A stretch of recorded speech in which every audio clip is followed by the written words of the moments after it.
I used to just hate playing against the French defense. I don't know, I didn't really know like what to do with it, you know? Like I would play kind of a King's Indian attack sort of thing, and it would be fine, and it's a perfectly fine opening against the French, but it never really gave me like the kind of position that I was really looking for. But lately, I've been really enjoying this variation called the Milner-Barry Gambit. It's a line in the advanced French which gets kind of a lot of activity for your pieces really early on at the cost of losing a pawn. But I think the thing I really like about it is it gives me very fun positions to play. I just get lots of activity, and there's just lots going on that you can kind of think about and lean into. And so in this video, I want to show you a recent game that I played with this opening, just to kind of whet your appetite a little bit. I'm not going to go into like a whole lot of detail of different lines and variations, although I could do that in a future video. If you're interested, definitely leave a comment and let me know. But this will give you kind of the main ideas of this opening and maybe encourage you to give it a try on your own as well. So let's jump in. As I mentioned, this is a line in the advanced French, and in the advanced French, it's very common to get kind of this c5 push early on to try to undermine and put pressure on the d4 pawn. And so how I kind of like to think about this move order is when I'm being attacked by a pawn, I defend with a pawn to kind of keep this pawn chain intact. And then when I'm attacked by a knight, I defend with a knight. And so again, Black is just trying to put a whole lot of pressure on this pawn, which right now I'm still defending adequately. But the next move that Black often does is queen b6. And this kind of has two purposes. It puts more pressure on the d pawn, and it also puts some pressure on the b pawn. So it makes it a little bit harder for me to develop this bishop. And this is where we get into the Milner-Barry Gambit. And the move is bishop d3. So bishop d3 develops a piece and gets me close to castling, but it totally gives up this pawn, right? Now Black has 3 attackers and I only have 2 defenders because I've blocked the defense of my queen. Now there is kind of a classic trap here, actually.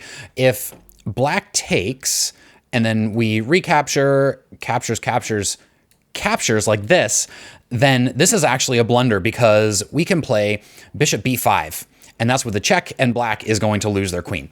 So I've never gotten that before in a game, but that's definitely something to be aware of. And so typically Black does take here, but what I like to play, instead of recapturing with my pawn right away, is I like to just simply castle. And there are a few different ways that it can go from here. So what happened in this game, which we'll talk about some more, is Black then takes a second pawn, which allows me to bring my knight out. And this is kind of getting into this situation that I talked about. I'm going to get some really quick activity for all of my pieces, and we're going to see kind of how that leads. But another option back here is, instead of taking this pawn, Black could just simply leave the tension for now. And so something like bishop d7, and then, you know, after I move my knight, now maybe it looks like this is an issue for white because Black can take here, and now I've separated these pawns, but this is still actually kind of a nice position. My knight is going to go here, my bishop is going to go here with a tempo on the queen, my rook is going to go here, putting pressure on this pawn, and even now, even with, you know, this weird pawn structure that doesn't look great,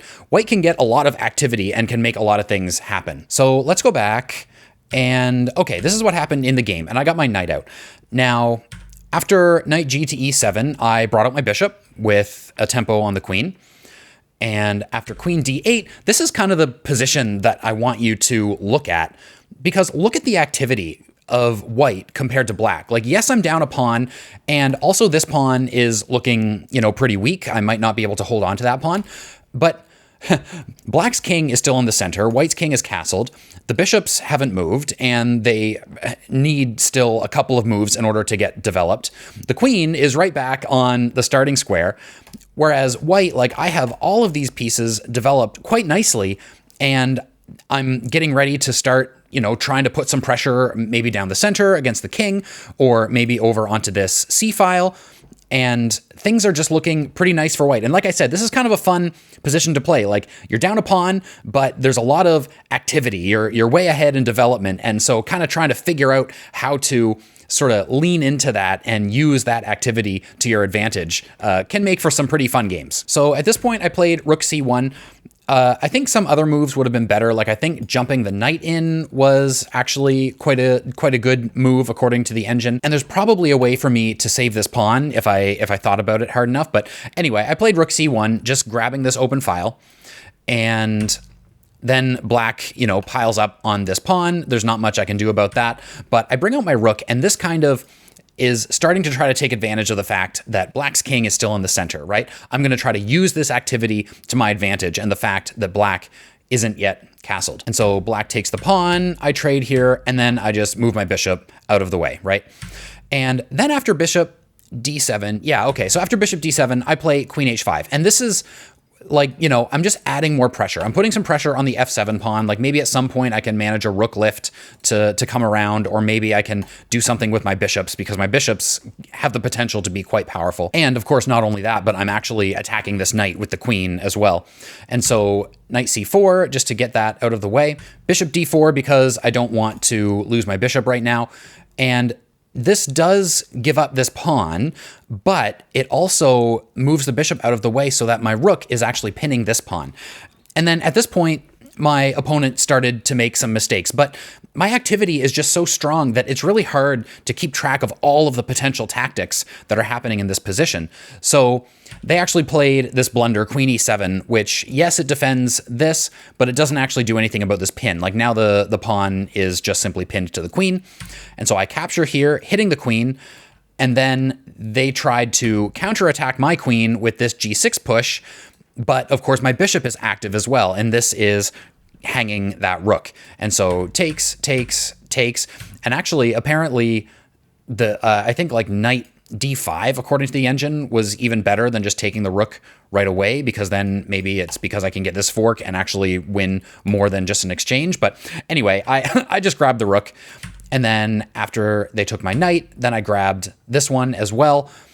This pawn rather, and you know, now the knight is in danger, my rook is looking really good. They don't necessarily want to try to castle this way. Obviously they can't castle this way. These bishops are, you know, they're both in the corner, but they can both come to life pretty easily. This one can come down here after the knight moves. This one can maybe attack the knight. But again, I think just in this kind of position, being down material and with my activity being so strong, they just simply blundered and lost the knight and then resigned here. And so, you know, some mistakes were made. There are definitely good ways that black can play against this gambit, but I just thought this was a good example of how even being down, in my case, 2 pawns in this game, I could really like lean into that activity that it gave me, especially back in, where was the position that I really liked? This position right here. Right here, yeah. Just look at this out of the opening. Like, my activity is beautiful, and so just figuring out a way to push into that and turn that activity into some kind of actual advantage is just a pretty fun thing to do out of a position like this. So that is like the absolute basics of the Milner-Barry Gambit. I know I didn't go much into detail, but again, leave a comment if you'd like me to go into detail in a future video. But I hope you can see that it's kind of a fun opening. It kind of gives you a neat position, and it's just fun to kind of try to navigate that middle game with all of that activity, even being down a pawn. So I'd encourage you to give it a try and let me know how it goes. That's it for now. Don't forget to like and subscribe, and I will see you on the next video.